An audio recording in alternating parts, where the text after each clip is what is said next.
Hello, everyone, and welcome to Zoom's first quarter fiscal year 2022 earnings release. I'd like to remind everyone that this call is being recorded. At this time, I'd like to turn it over to Tom McCallum, Head of Investor Relations. Thank you, Matt. Hello, everyone, and welcome to Zoom's earnings video webinar for the first quarter of fiscal 2022. Joining me today will be Zoom's founder and CEO, Eric Yuan, and Zoom's CFO, Kelly Steckelberg.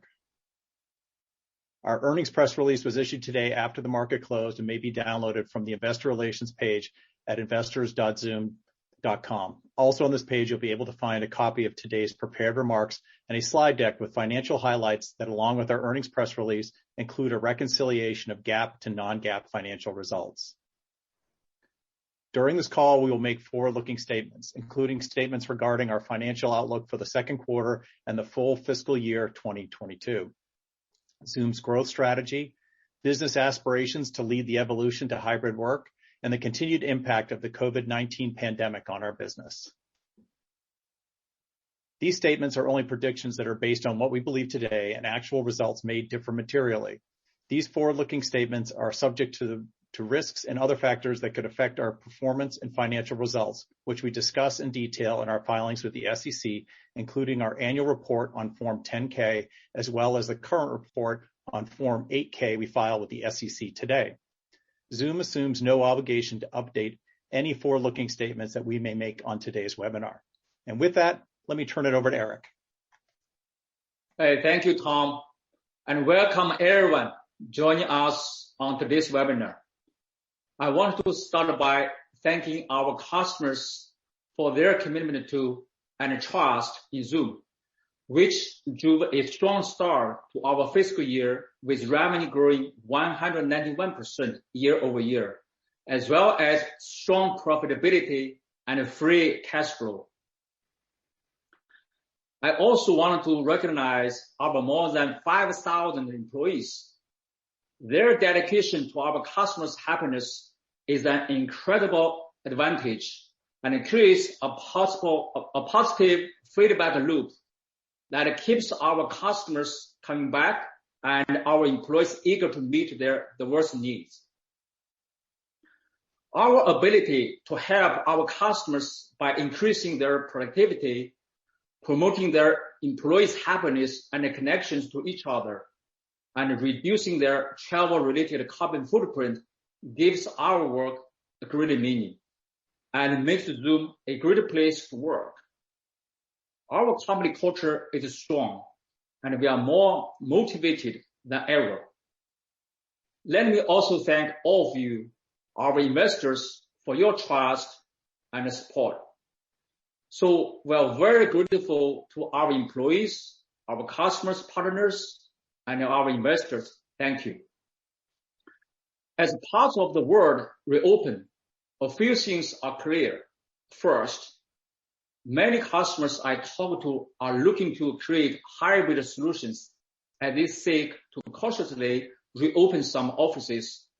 And second, each industry, company, and individual varies in their optimal working model. Zoom is here to help each customer calibrate their future working model in their own way. Many companies are redesigning the workplace to enhance the hybrid work experience. So to meet this need, we announced Zoom Rooms features such as Smart Gallery, which puts in Zoom and remote participant in equal footing, virtual receptionist, participant counting, and environmental sensors.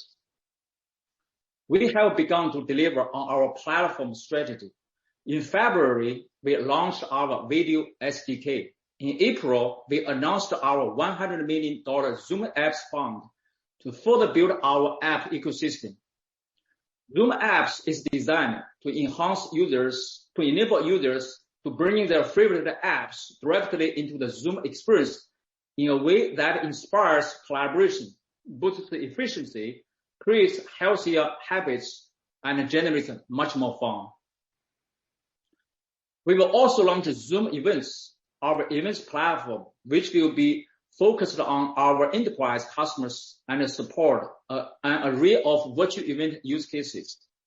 In a recent survey we conducted, 80% of US respondents agreed that all interactions will continue to have a virtual element post-pandemic. And that figure was even higher in many of the other markets we surveyed. The hybrid model is here to stay, and Zoom events will be an excellent solution for our customers who are looking to create and host company events with a versatile and powerful solution. We are very happy to announce that we closed our largest deal ever in terms of ARR with a leading global financial services firm that selected Zoom meetings to deploy for over 90,000 hosts. That is only one of the large deals we closed this quarter. Let me recognize 3 more industry-leading companies that have increased their commitment to Zoom. First, I want to thank Kimberly-Clark, whose trusted brands are an indispensable part of life for people in more than 175 countries, for expanding the relationship with Zoom by adding approximately 25,000 Zoom phone licenses. As an existing Zoom meetings and video webinar customer, Kimberly-Clark saw the same reliability, value, and innovation in Zoom phone. I also wanted to recognize our partner, British Telecom, for advocating for Zoom in the decision-making process at Kimberly-Clark. Next, thank you Target Corporation, which serves guests at more than 1,900 stores and online at Target.com with a mission to help families discover the joy of everyday life for their commitment to Zoom. We are very excited to help Target take their communications initiatives to the next level by expanding their Zoom platform solution while unifying their internal and external communications on our technology. As a long-standing Zoom meetings customer, we truly appreciate their trust and faith in Zoom as a platform and partner. And finally, I want to thank Denso, Japan's largest and the world's second largest automotive parts company, and a leading company in the Toyota Group. They first joined the Zoom family last year, but last quarter, they decided to significantly expand their usage of Zoom meetings and Zoom video webinars for internal and external communications. Zoom now connects 47,000 employees across offices, factories, and homes. Dental side, the introduction of Zoom has contributed greatly to our ability to create a work environment that drives faster decision-making. Kimberly-Clark, Target, and Denso, thank you. I love you. We are off to a great start in fiscal 2022. I look forward to updating you on our hybrid workspace and platform evolution throughout the year and at Zoomtopia, which will be held on September 13th and 14th in a virtual format. Before handing it over to Kelly, I want to share a quick update. As you know, demand for Zoom phone has been amazing, and I'm very excited to announce our new device category, the Zoom Phone Appliance. I've invited Graham to tell you more. Thank you. Thanks, Eric. Hi, everyone. I'm Graham Geddes. I'm the head of Zoom Phone and Zoom Rooms, and I'm excited to be joining the call today from, you guessed it, my Zoom Phone Appliance. Our new Zoom Phone Appliances allow our customers to take advantage of the powerful audio and video capabilities of Zoom, and they're a great solution for touchdown spaces, huddle rooms, and executive offices alike. We also can't wait to see some of the vertical applications that our customers come up with for this new category as well. And while I'm here, I've got some exciting news to share. I think I'll use the whiteboarding feature of this device. So at the end of December, we announced reaching 1 million seats of Zoom phones sold. Well, that momentum continues, and I'm excited to announce that we have now surpassed 1.5 million seats of Zoom phones sold as of the end of September. It's been absolutely amazing to see the growth continue to accelerate. Thank you for allowing me to join you today. And now I'll turn it over to Kelly.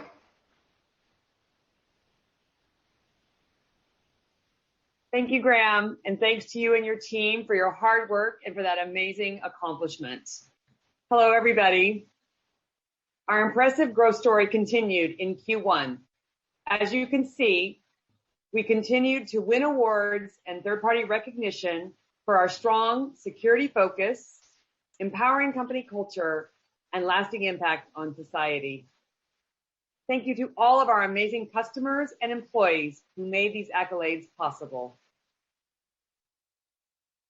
In Q1, the year-over-year growth of total revenue remained strong at 191%, reaching $956 million.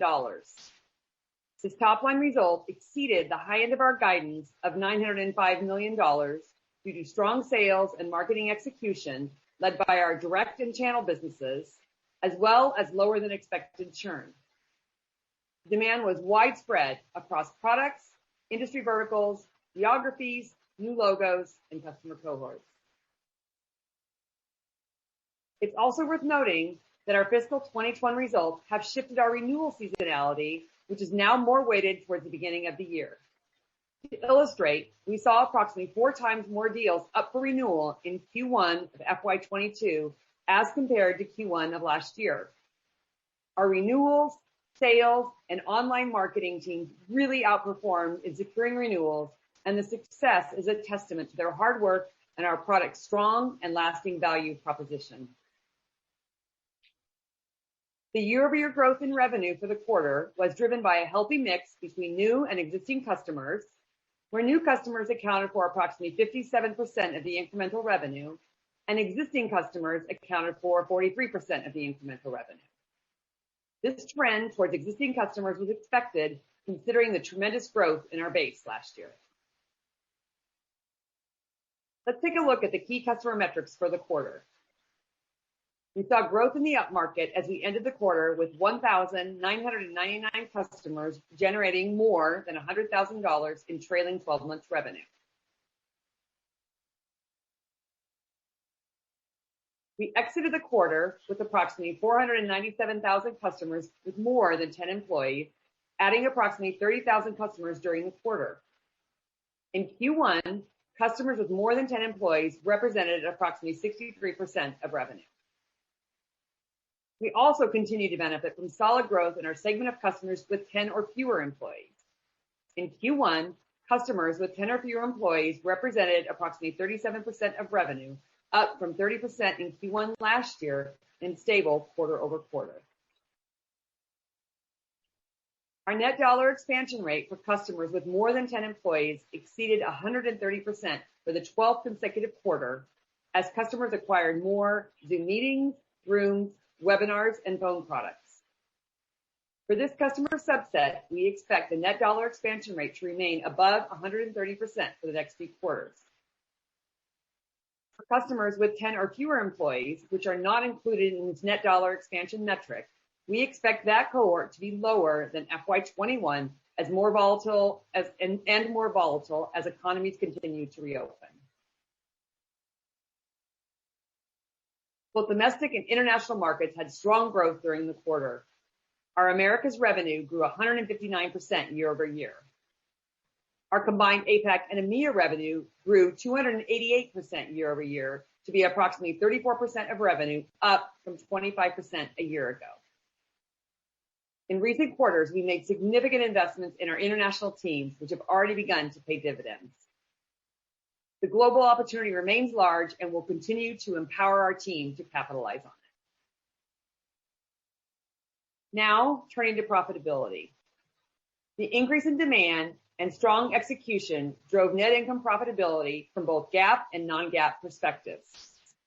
I will focus on our non-GAAP results, which exclude stock-based compensation expense and associated payroll taxes, charitable donation of common stock, acquisition-related expenses, and net litigation expenses.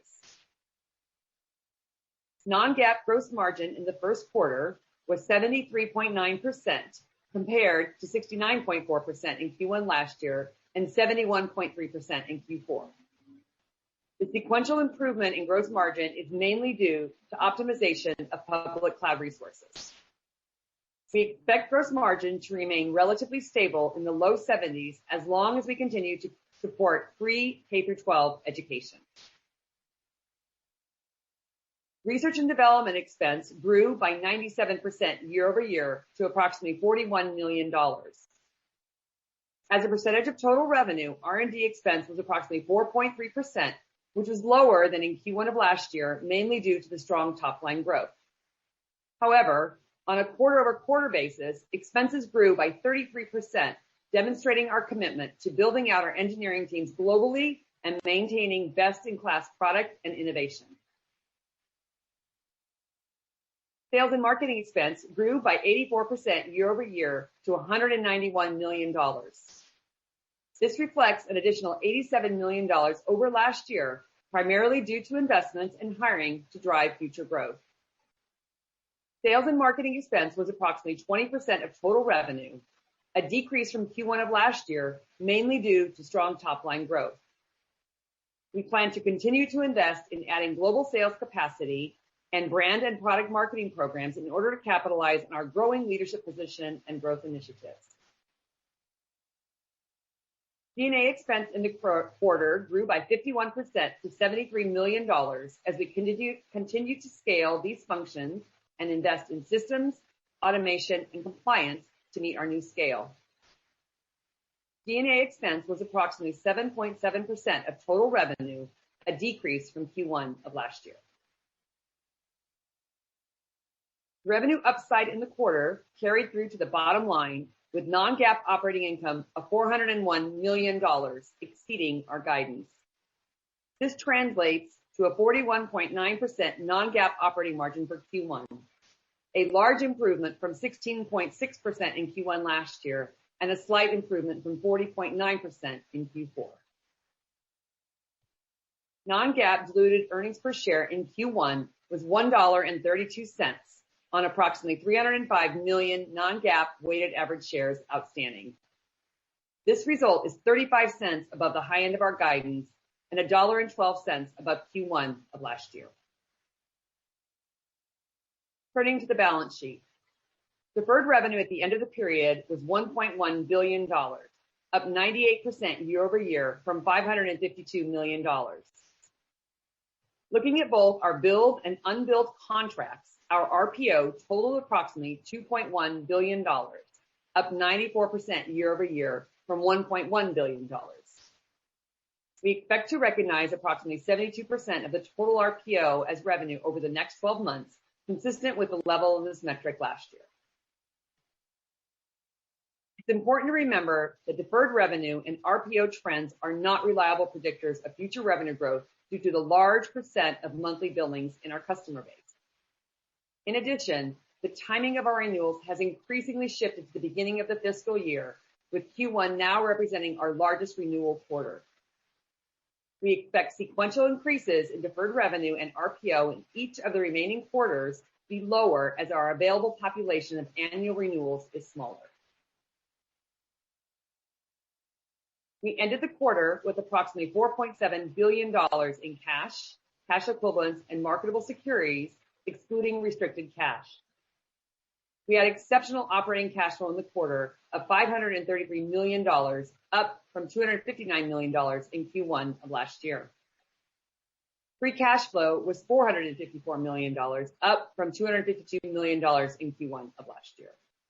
The increase is primarily attributable to strong sales execution and collections. Looking at the rest of the fiscal year, we expect to increase our capital expenditures related to ongoing data center expansion to support our growth outlook. We also expect a legal settlement, which will be disclosed in our 10-Q, to be a cash outflow in late FY22. Now, turning to guidance.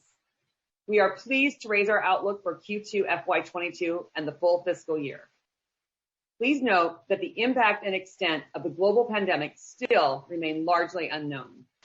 Our outlook is based on our current assessment of the business environment as well as our own research and conversations with customers. For the second quarter of FY22, we expect revenue to be in the range of $985 to $990 million. We expect non-GAAP operating income to be in the range of $355 to $360 million. Our outlook for non-GAAP earnings per share is $1.14 to $1.15, based on approximately 311 million shares outstanding. For the full year of FY22, we expect revenue to be in the range of $3.975 to $3.99 billion, which would represent approximately 50% year-over-year growth. We expect non-GAAP operating income to be in the range of approximately $1.425 to $1.44 billion, which would represent approximately 45 to 46% year-over-year growth. Our outlook for the non-GAAP earnings per share is $4.56 to $4.61, based on approximately 311 million shares outstanding. Before concluding, I am happy to highlight that we recently launched our ESG website, which can be found on our investor relations and corporate websites. We also recently published our social impact report, which can be found on our Zoom Cares website. Giving back to the community has always been a key tenet of what we do at Zoom. We look forward to updating our investors as we continue along our ESG journey. As always, Zoom is grateful to be a driving force enabling connection and collaboration worldwide with our high quality, frictionless, and secure communications platform. Thank you to the entire team, our customers, our community, and our investors. If you have not yet enabled your video, please do so now for the interactive portion of this meeting. Matt, please queue up our first question. First question is from Ittai Kidron with Oppenheimer.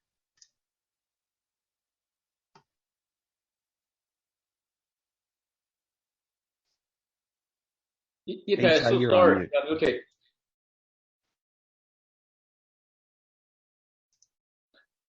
Milestone today announced 1.5 million. I'm trying to think in the past. I think you launched phones in early 2019, so it took, I guess, a couple of years to get to 1 million, and then 5 months to add another 500,000. Although at the beginning you didn't have the global availability as you had, and plus you weren't pushing as hard, at least at the beginning from a sales standpoint. So help me think about what is the pace of addition, Kelly, or should we peg this to about 100,000 per month addition? Is that sounds like the more recent kind of track record here? And maybe also you can talk about the success of Zoom United, your ability to kind of bundle meetings, phone, and chat together. How much of your renewal activity comes in United right now versus maybe a quarter or two ago? How successful are you in that effort? So we're really excited about the momentum of Zoom Phone, and it was great to have Graham as a guest star today on our call. And what I think you're seeing and what you're gathering, Ittai, is that there's definitely increased momentum happening there. So it took us 7 quarters to get to that $1 million seat level. And then, yes, that was in December. So it's taken us about 5 months to, add an additional 500,000 seats to that number. So it doesn't happen exactly equally in each of those months, right? As you can imagine, there are trends at the end of the quarter, but we absolutely are seeing an acceleration in the momentum there, and I'm very excited about it. And with respect to the United plans, how much of your renewal activity comes in this type of a bundle form? Yeah, so absolutely, our salespeople take the opportunity when there's a renewal to talk about cross-selling and upselling. In terms of the specific packages themselves, we aren't going to disclose the actual breakout of that, but a lot of what you saw disclosed in the revenue coming from new customers is the opportunity that they saw to upsell either Zoom Phone or webinars or rooms as people are thinking about going back into the office spaces again. That's great. Thanks, guys. Good luck. Just quickly to add on to what Kelly said, when it comes to Zoom Phone growth, what's fascinating is that it's about our product innovation. Reliability, security, availability, all the very cool features. There's so many customers, no matter which solution they deployed before, either on-prem or other cloud-based phone solutions, they all like a Zoom solution. Right. Very good. Thanks. Thank you. Our next question is from Dan Bartas with Bank of America.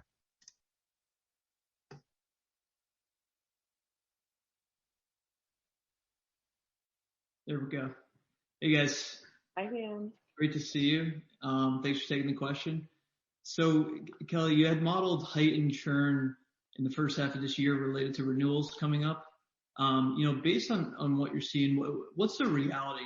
Do upmarket renewals really mean heightened churn, or is it showing, more of an enhanced expansion opportunity versus what you expected? And maybe just continuing with the churn theme on the other side of the business, the 1 to 10 employee base. I'm just curious, what's the latest of what you're seeing in the second half of this year? Any reason to be more optimistic than when you started this year? Thanks. So we were really pleased, and as I said, great thanks to all of our renewals and sales and online marketing teams for their great work done in Q1, as we had a better than expected result in terms of not only retaining customers, but also upselling them during Q1, especially in that cohort of customers with greater than 10 employees. So that's really exciting to see, and we expect that momentum to continue as we carry through the year, as we have significant renewals also coming up in Q2 as well. In terms of the customer segment with fewer than 10 employees, as we mentioned in the prepared remarks, we're still expecting that to be more volatile, as that's the segment that we've seen over the last 15 months has reacted more quickly to, the openings and potential closings of markets around the globe. All right, great. Thanks, guys. Thank you, Dan. Our next question is from Alex Zukin with Wolfe Research. Hey guys, thanks for taking the question and congrats on another great report. I guess first for Kelly, and then I've got a quick one for you, Eric. Kelly, the unending debate on the stock, I believe, is that, what does growth look like in 2022? And I know that you're not going to guide there now, and we understand that churn is an unknown factor, but can you help us better understand the trend that you do have control over today? Specifically, how much are you increased your quota carrying capacity relative to pre-pandemic levels? What are you seeing out of the productivity of the sales organization relative to pre-pandemic? And what's driving that productivity today? Yeah. So first of all, we continue to see tremendous opportunity.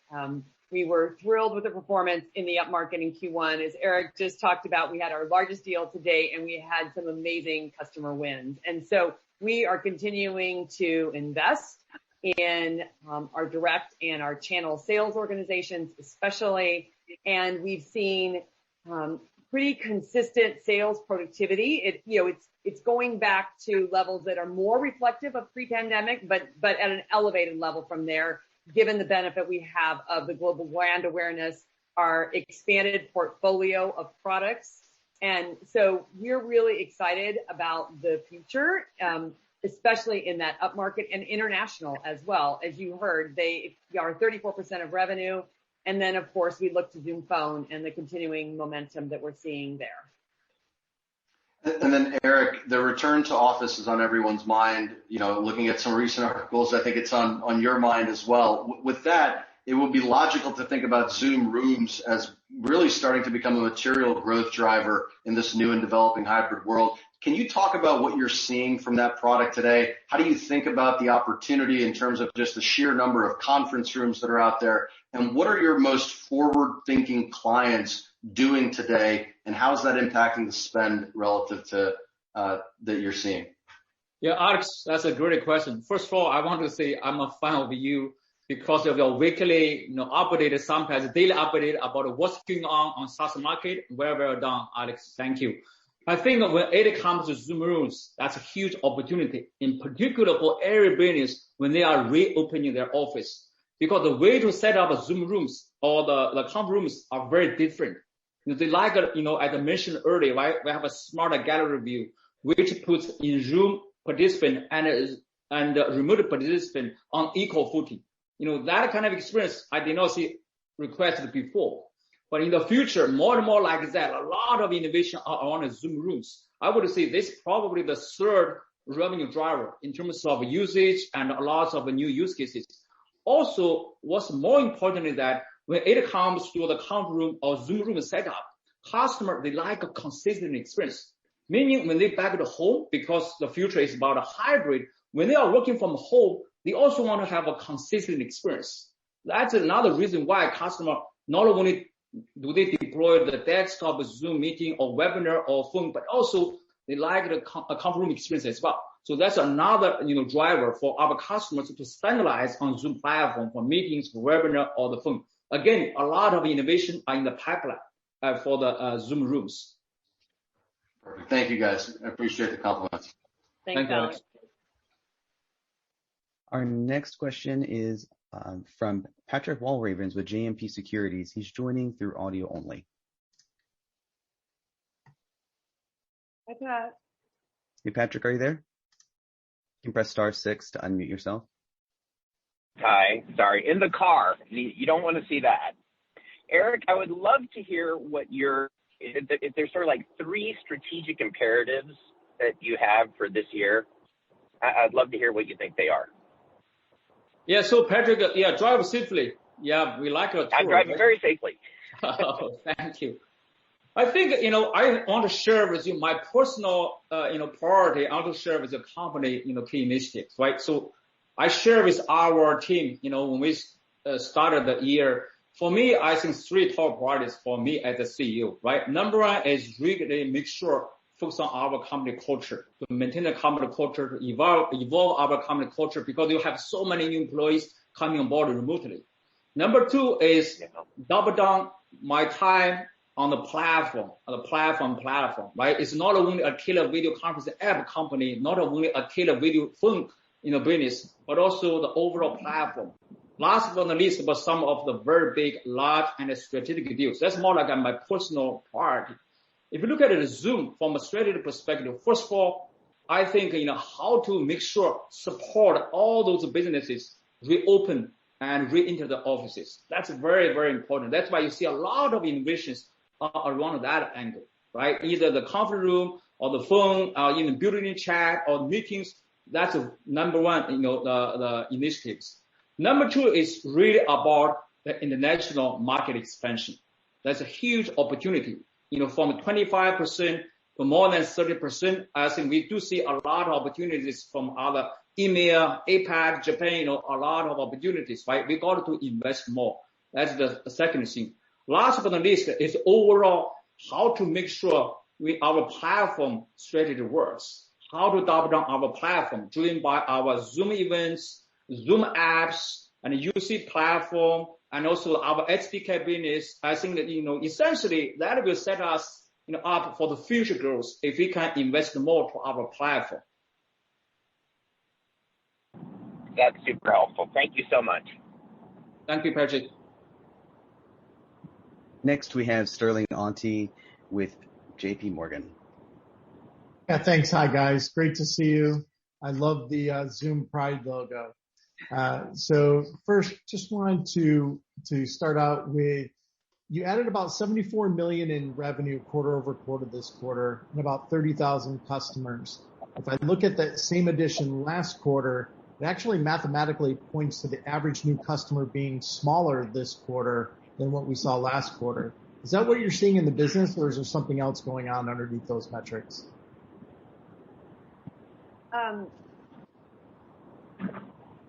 think that it actually depends on when it is in the quarter in terms of the renewals. So think about, especially Q1 has this very weird timing from last year where all of those, the real dramatic change in the business happened on March 15th. So literally halfway through the business. So we don't have the full benefit of all of those renewals yet in this quarter. You're going to see it come into next quarter. And unfortunately, Q1 is always going to have that kind of funny phenomenon because most people co-term with their original date, which was sometime after March 15th, in last year. Gotcha. Also, Sterling, I'd like to add a little bit more. If you look at Q1 or Q2 last fiscal year, in terms of revenue growth driven by a lot of online buyers, like consumer SMB business. starting Q1, we do see, driven by large customers, enterprise customers, right? Also the Zoom Phone as well. We closed our largest ever deal, right? This is a very good sign. I think, that's a future trend, right? Driven by our business customers. That makes sense. And then maybe one quick follow-up. Can you give us an update on your plans and where you are to monetize on Zoom and Zoom events? Yeah, so on Zoom has two parts. One is about the corporate events. Another one is about the consumer or prosumer events. I think our plan is to launch our corporate event first. Essentially, we have so many, webinar customers. They are looking for a lot of new innovations. Essentially, they can run their annual user conference, everything online. That's why we doubled on our events platform. I think we are going to focus on the corporate event first. And then later this year, we also want probably to GA our consumer events. Essentially, if you have time, you have a Zoom meeting host account, you can sell tickets, you can teach anything online. That's more like the opportunity for the second half of this year. Makes sense. Thank you. Thank you, Sterling. Sterling. Next question is from Meta Marshall with Morgan Stanley. Great, thanks. Kelly, you noted the gross margin pickup was largely due to kind of gains in efficiency, but just was there any contribution from, students maybe returning to in-person and just less usage from students that's worth the calling out? And then maybe second question, just, you also noted that international is continuing to see traction from a lot of those channel investments you made kind of at the time of the IPO. Just, where are you on channel development in the U.S. versus international, and just how do you see that developing? Thanks. Yeah. So in terms of the gross margin, it was more around continuing to optimize with our public cloud partners. As we've scaled up, we've had the opportunity to work with them on better pricing packages.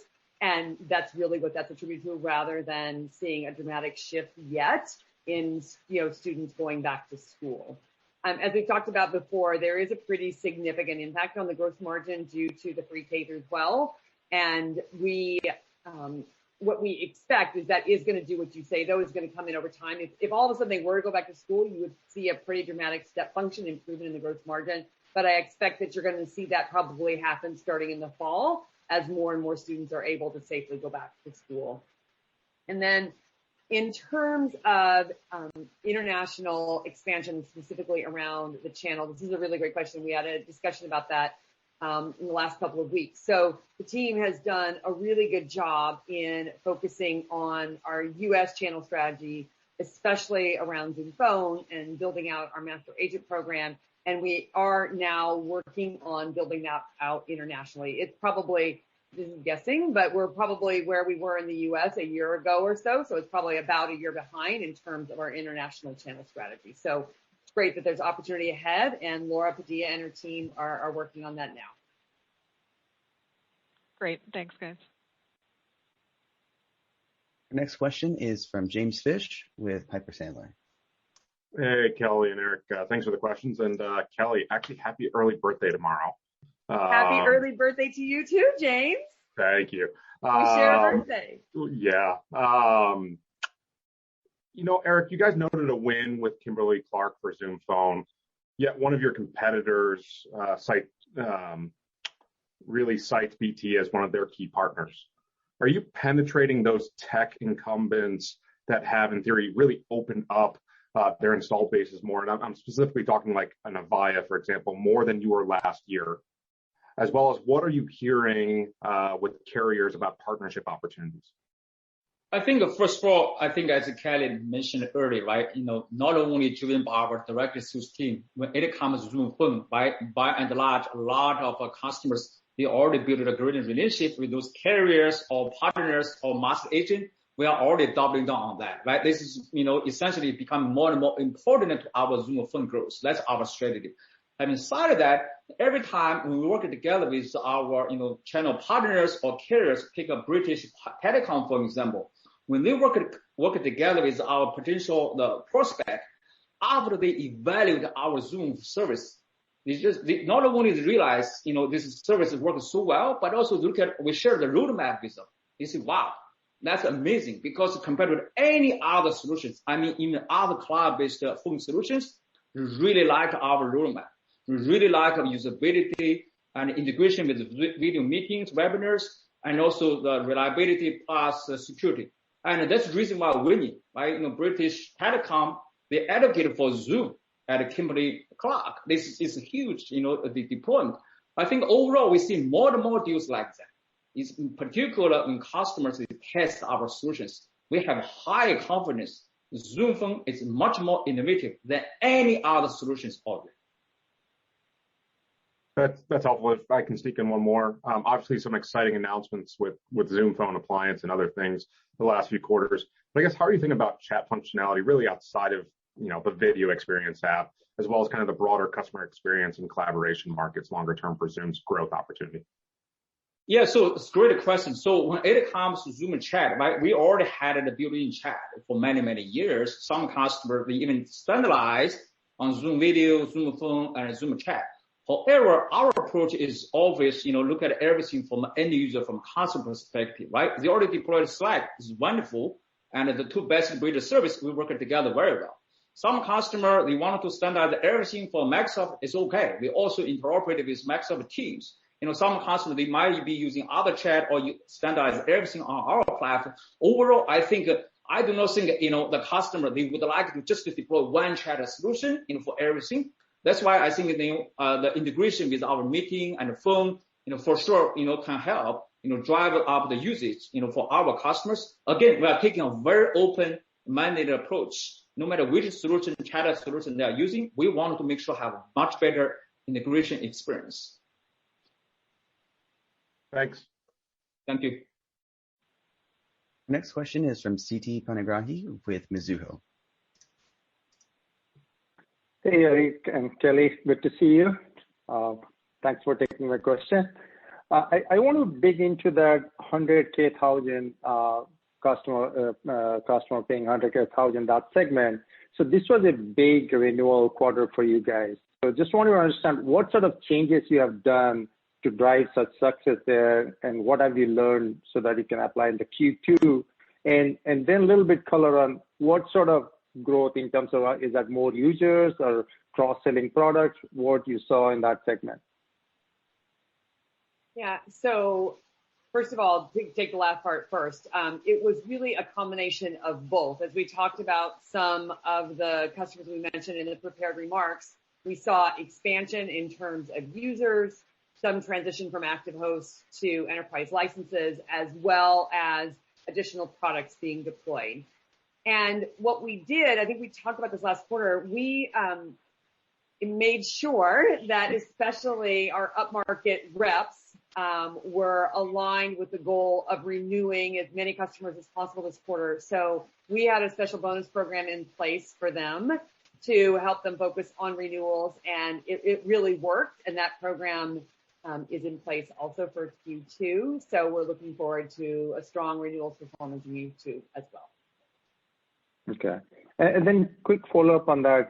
It's very impressive to see that 90,000 plus user customer. So when you think of your addressable market, and mainly in the enterprise and businesses now looking to reopen, so how many such large customers you could potentially close? Well, I think the way that we look at it is there is a huge market opportunity already. As while we're super excited about deals like this, when you look at, for example, the Global 2K or the Fortune 100, there's still a relatively small penetration in terms of customers that are paying us more than $100,000. I think that in the Global 2K, we're still under like 15% that are paying us more than $100,000 annually.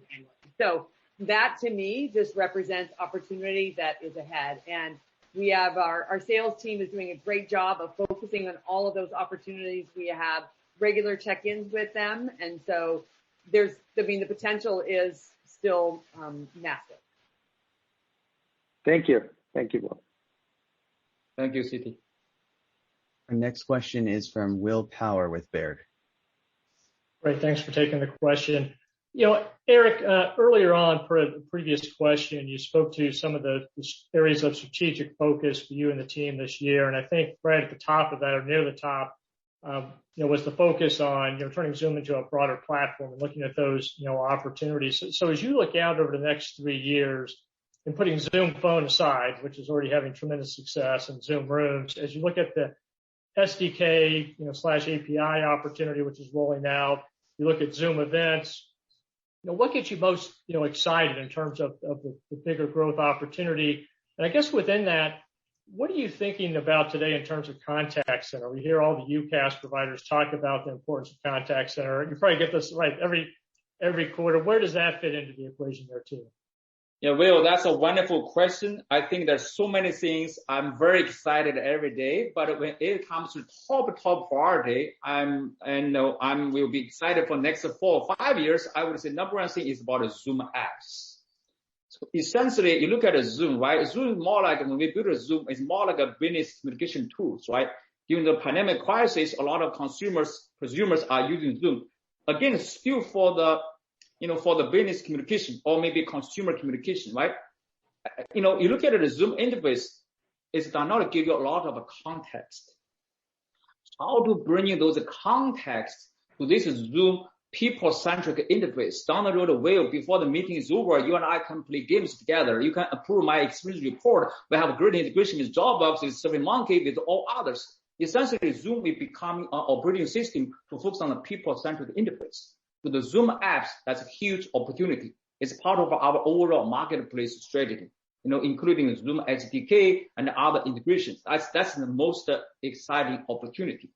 When it comes to contact center, this is part of our UC platform, right? And that's the reason why I mentioned Zoomtopia and scheduled September 13th or 14th. Stay tuned.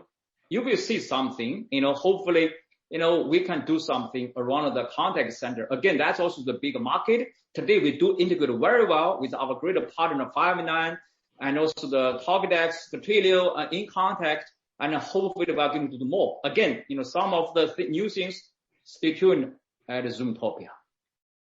Look forward to that. Thanks. Thank you, Will. Our next question is from Matthew Nicknam with Deutsche.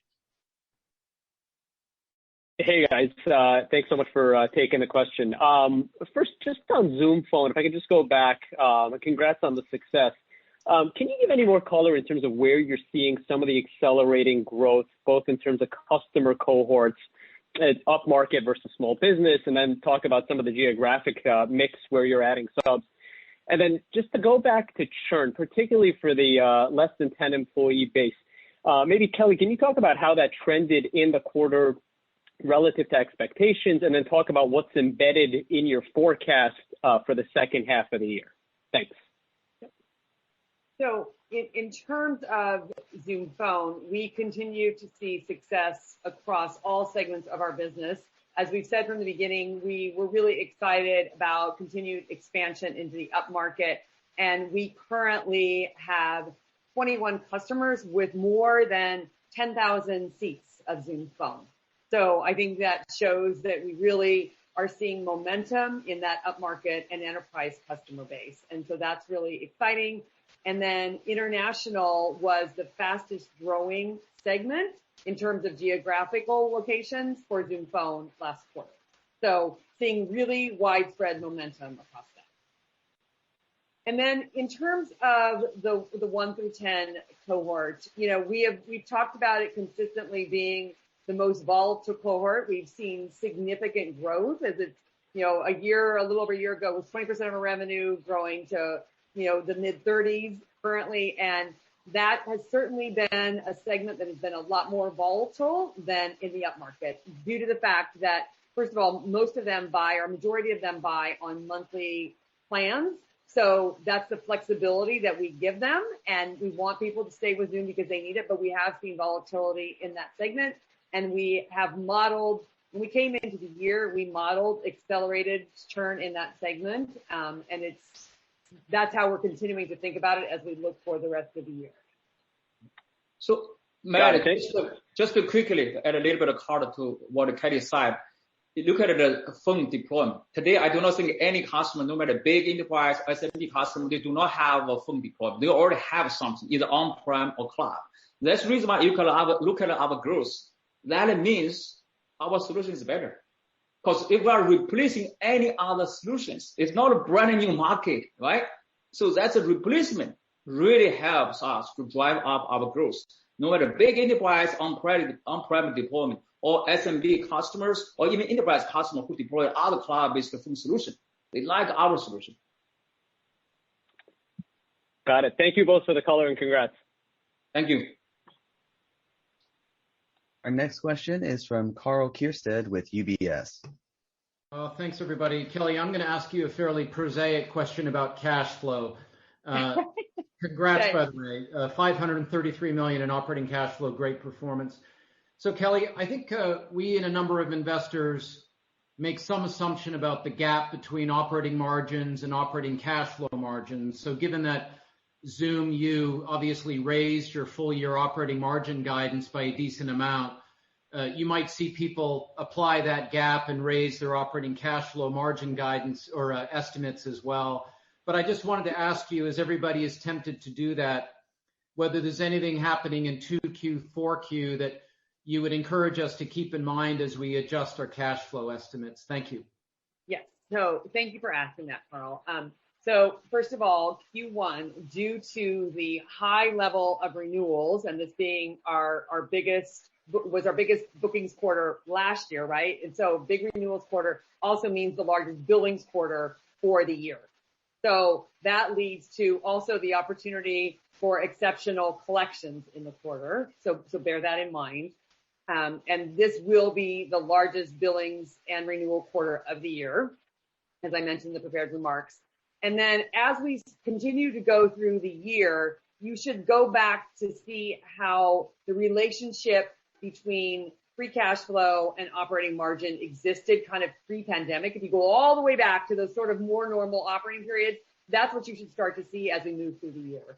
The only kind of exceptional considerations for the rest of the year is we do have ESPP purchases in Q2 and in Q4. So that, remember, that cash builds up as we go through Q1 and into Q2, and then there's the purchase and the same in Q3 and into Q4. Okay. And then Kelly, maybe as a follow-up, this dynamic of renewals being front-end loaded this fiscal year, you cautioned us to be careful about our RPO and DR sequentials. Is there anything else that kind of renewal front-end loading, distorts or changes in terms of the seasonality and any other metric that you'd encourage us to keep in mind?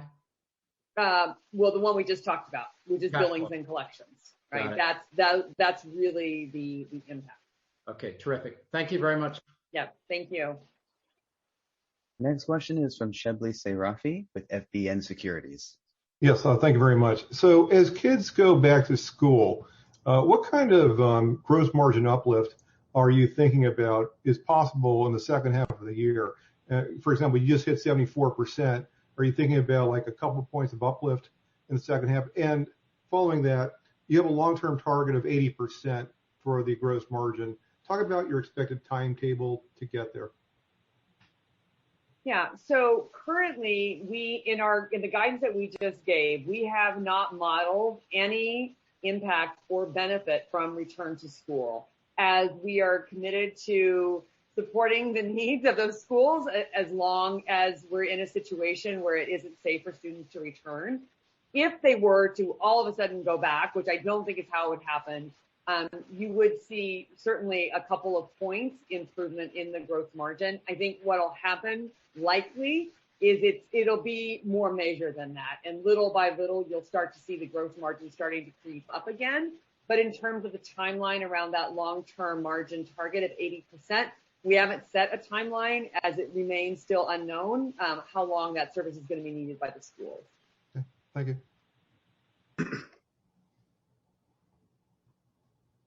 Our next question is from Tyler Radke with Citi. Hey, thanks a lot for taking the question, and I loved seeing the demo. I'm glad we didn't have to write our questions using that whiteboard. That might have been a struggle. Hey, that's a great idea for next time. Maybe we'll get you all. As long as I don't go first. So Kelly, I wanted to ask you, obviously really strong revenue growth this quarter, but I think most investors couldn't help but notice the magnitude of upside relative to your guidance was smaller than we've seen in the last 4 quarters. You obviously called out better than expected churn and customer adds look good relative to the street. But just wanted to understand, was there anything unusual that maybe held back more robust revenue upside relative to your guide, or is this just kind of the new normal that we should expect given you're starting to lap some tough comps? Yeah, I think we talked about this also in last quarter's call as well, as we really started to round the year on some very difficult comps, and also we're approaching almost $4 billion in revenue this year. We're becoming a very large company, and I think are still very pleased with our guidance of 50% year-over-year growth.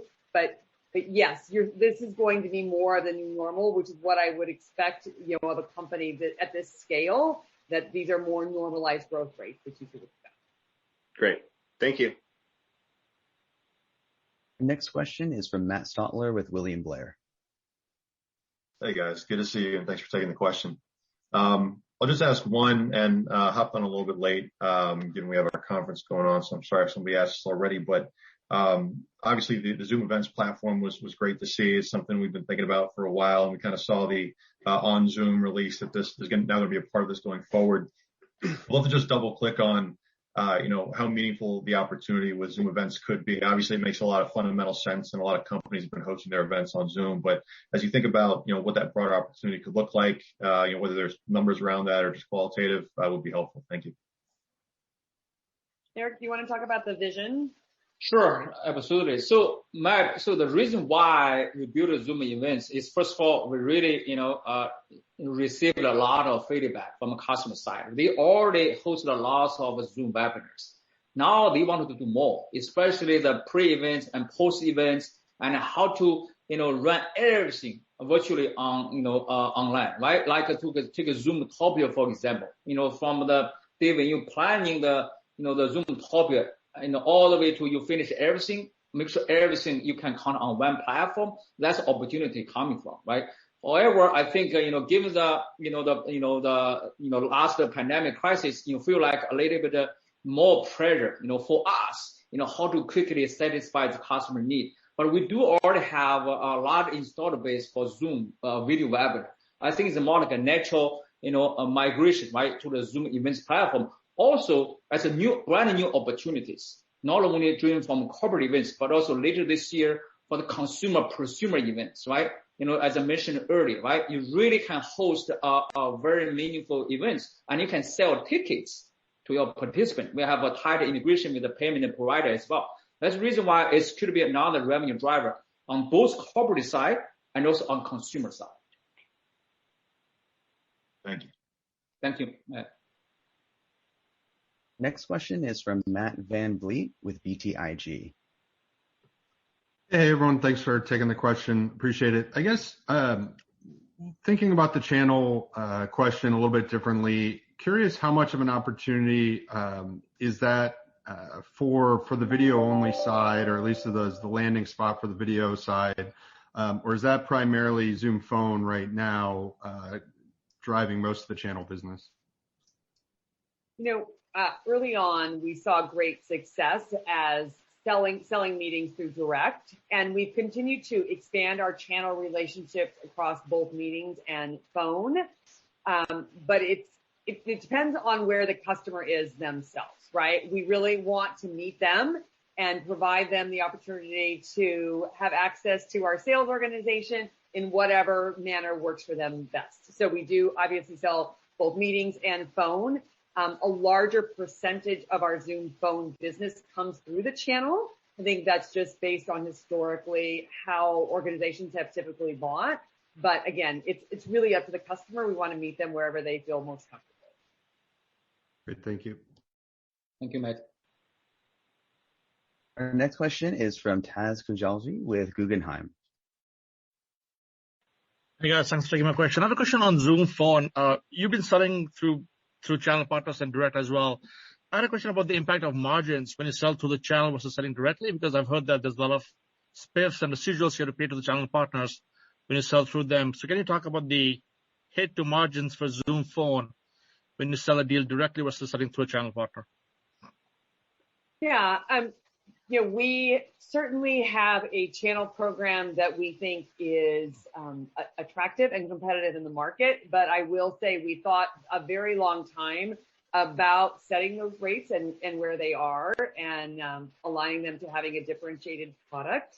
So the way that we see it is while there is some impact to the overall margin when there's a channel partner involved, it's really about the broader opportunity to continue to take market share and grow as quickly as possible. And again, back to the last question, we really want our customers to be able to buy in the way that feels the most comfortable to them. So while there is some impact to margin overall, we think that for the long term, it's absolutely sustainable and it's really the best approach as we continue to focus on growing top line.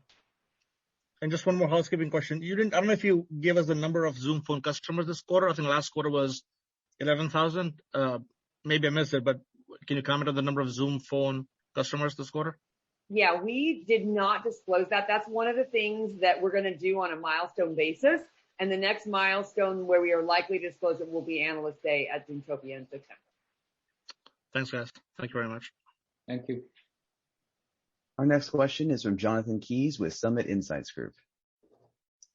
Great. Hey, thanks for taking my question and congrats on the quarter. I just wanted to double click on Eric, your comments earlier about phones and that you're winning more and more. It sounds like from other cloud providers. I guess, is that becoming a bigger part of the wins for phone? Do you see that as indeed the stronger growth trajectory versus replacing the legacy premise phones business? And as well as if you can provide any details in terms of like any bake-offs between you and the other phones providers, that'd be great. I know you may be hesitant, but more detail the better. Thank you. Sure. I think, first of all, you look at only the 2 years, right? Since we launched the Zoom Phone, right? Last quarter is 1.1 million, paid seats. As Graham shared, on his whiteboard session, it's already 1.5 million, right? It does tell us something, right? It works, right? So today, you look at a lot of enterprise customers, very likely deployed on-prem solution. That's a huge opportunity for every, the cloud-based service, phone service provider, including Zoom. So, and Zoom, I think the cloud-based phone business is big. That market itself can accommodate the 2 or 3 winners, right? I think we're a part of that. And also look at other businesses who already deployed, cloud-based phone solutions. Our growth coming from replacing those solutions. We did see a lot of deals, right? And no matter which vendor, we do see the customer, the other cloud-based phone solution switching to us. There are multiple reasons. First of all, we already built a trust. Secondly, look at our solution is a modern interface, much better integration with the video, because ultimately we think voice and video are same thing. Those two will converge into one experience. Otherwise, you deploy a separate solution for phone, separate solution for video. From end user perspective, it's not consistent, does not work. Zoom is much better positioned than any other vendors on that front. And also you look at our other, the functionalities, Zoom events, apps, and also the webinar, Zoom rooms, a lot of other things. Overall, customer like our experience, right? That's the reason why, we look at an opportunity could come from large enterprise on-prem deployment or the cloud-based, opportunities, from other, phone, service providers. We do see, growth coming from almost everywhere. But again, it's too early to tell. It's only 2 years. Maybe in the next 2 years, I can share more with some detailed numbers. So. Look forward to it. Thank you, Eric. Thank you. Our next question is from Chaim Siegel with Elazar Advisors.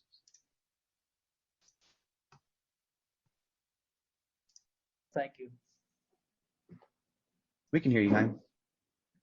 Oh, no, I said my question was asked. Thank you. Oh, okay. Thank you.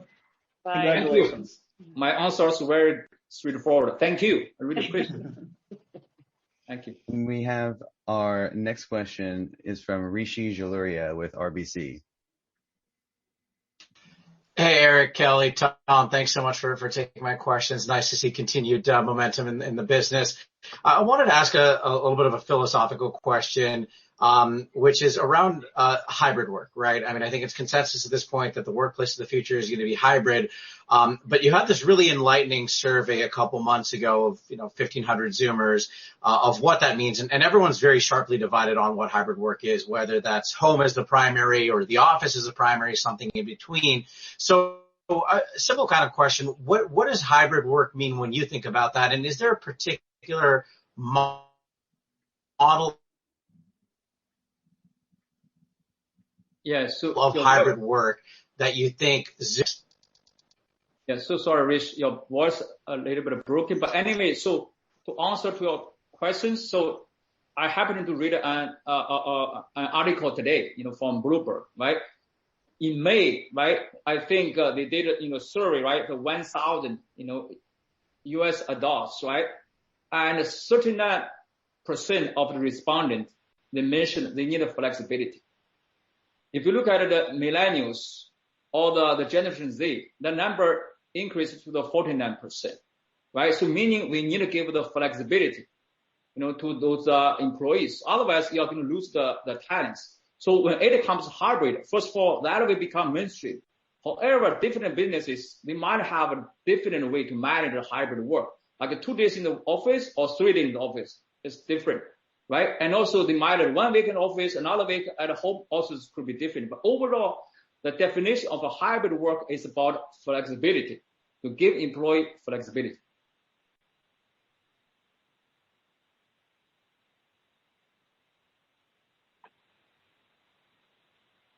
All right. Thank you, Rishi. Okay, we have time for one more question, and that last question is from Tom Roderick with Stifel. Okay, great. Thanks, Matt, for the question. Hi, Eric. Hi, Kelly. Great to see you. I was thinking back to a year ago on your first quarter call last year, and with all the great success, you still spent a fair bit of time on that call kind of walking us all through the big plans on how to beef up security and solve for a lot of the emerging concerns that were coming with all of this jump in activity. I think it's pretty telling to your success on that front that we haven't uttered the word security once on this call, I think. But I also, recognize the threat vectors aren't going away here. Can you just give us an update, Eric, to your thoughts on what you need to do to stay ahead of the security plan? You've reached end-to-end encryption. Your 90-day plan was a success. But what's next? How do you stay ahead of it? Yes, this is a great question. Before I talk about next, maybe I should take a step back to share what had happened, right? Because, Zoom was built to serve for enterprise customers. We never thought about K-12 schools or consumers who are going to use Zoom. We never thought about that prior to pandemic crisis. That's by and large, most of the challenge will come from that. However, I think we really, take that seriously, right? We doubled, more than doubled, the size of a company. The reason why is we want to allocate more resource on privacy, security. I can tell you, we have almost 200 people working for the privacy and security now at Zoom. Right? We are really doubling down on that. That's one. But two is we are so grateful to our customers. The reason why is, we earn the trust back. They understand what had happened. And that's why a lot of people joined our weekly webinar last, May and April, the 90 days. And I'm still running the monthly, security webinar, right? We share everything open, transparent. Now that's the second thing. Third thing, I think security and privacy is not only a feature, it's our core DNA now. In terms of process and the functionality, features, roadmap, innovation, everything, right? This is our, I think, the new, approach. We share everything with our customers. So in terms of specific features or enhancement, a lot of smaller things, right? Like recently we added notifications. In particular, we added a lot of Zoom apps. In the Zoom apps, you might, want to understand your meeting, the content, without, telling customers what's going on. That's not as good from a security perspective, right? A lot of smaller innovations on that front. So again, actually, we do spend a lot of time and resource on that. That's still a part of our overall innovation for supporting the privacy and the security is extremely important for our future growth. It's a great update. Thank you, Eric. Yeah. By the way, Tom, recently look at the RSA, security conference. They are using Zoom as well, right? We have a lot of security companies who standardize on Zoom platform. It does tell, we take security very, very seriously. That's great. Thank you. Thank you. And that was the last question we have time for today. Thank you, everyone, and thank you for joining us. Thank you all. So I really appreciate it. Thank you.